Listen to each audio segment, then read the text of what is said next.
Quando a crise chega, a economia cafeeira está em produção máxima em 1933, com reflexo do que já havia sido plantado em 27 e em 28. Por outro lado, o crédito do governo praticamente desaparece junto das reservas econômicas do país. E geram-se algumas perguntas. Ainda vale a pena colher o café e estocar? E se for estocar, quem vai pagar o estoque?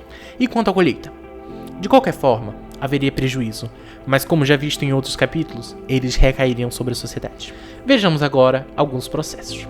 Sabemos que com o acúmulo de estoque, a perspectiva precária da safra e a liquidação de reservas metálicas, o preço do café cai.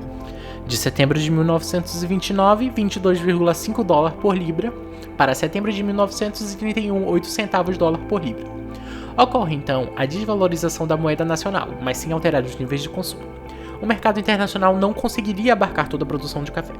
Então poderemos explicar as ações do governo através dessa análise econômica. Os preços do café e da moeda baixariam, obrigando os cafeicultores a produzirem. Só que em algum momento, essa atividade seria insustentável e teriam de abandoná-la. Só dessa forma, o equilíbrio entre demanda e oferta retornaria. Era necessário então que os estoques que não foram vendidos não pressionassem o mercado. Por isso, a queima do café era indispensável para manter o equilíbrio de oferta e demanda. É possível ver que esse processo depende essencialmente da estrutura de oferta, porque o preço do café se manteve indiferente quanto à recuperação econômica após 1934 nos países de grande renda.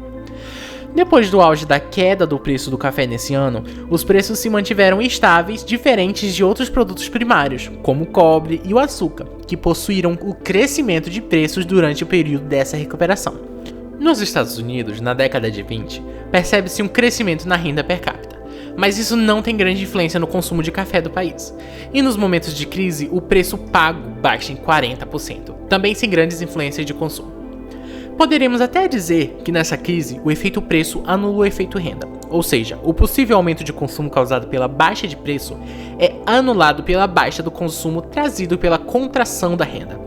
Mas esse não é o motivo da constância do consumo, porque de 1934 até 37, temos dois efeitos que contribuiriam para o aumento do consumo do café: o aumento na renda per capita e a diminuição do preço pago pelo consumidor. Mas o consumo ainda assim é constante, de 13,1 libras per capita em 1937 contra 13,9 em 1931 e 12,5 em 1933. Sobre os efeitos da política de queima e retenção da produção cafeeira, elas mantinham um preço mínimo de compra, mantendo o nível de emprego no setor exportador e também nos setores afetados por este no mercado interno.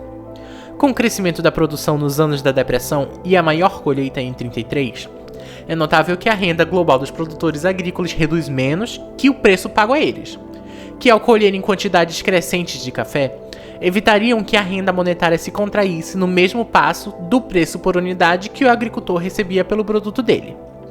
O abandono de aproximadamente um terço da produção foi o que significou a redução da renda do agricultor. Veremos isto agora em um exemplo. Vamos supor que o multiplicador de desemprego seja 3, ou seja, se diminuir 1 na renda de exportações, a redução da renda coletiva será 3. As causas são a interdependência entre os setores da economia, mesmo que eles sejam distintos. Imagine então uma economia que é gerada em dois setores: um autônomo que gera 40% da renda de subsistência, e outro que seja influenciado pelas atividades de exportação. Vamos dizer que as atividades exportadoras geram 20% da renda diretamente e 40% indiretamente. Considerando esse quadro, a partir da situação A, vamos dizer que esteja acontecendo um processo de contração da renda do setor exportador e os seus efeitos.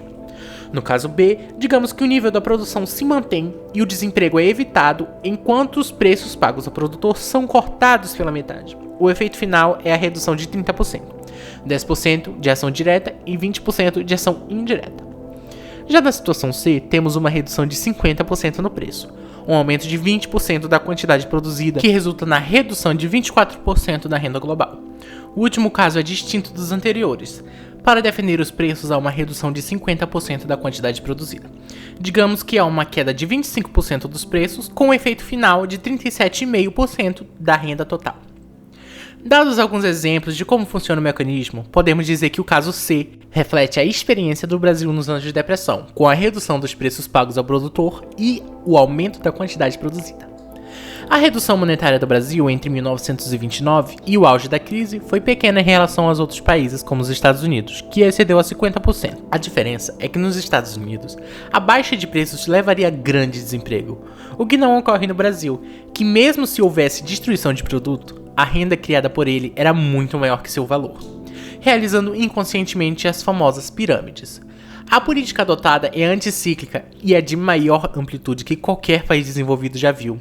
E ela serviu de alívio para a economia brasileira, fazendo o Brasil se recuperar praticamente em 1933 antes de outros países de grande renda.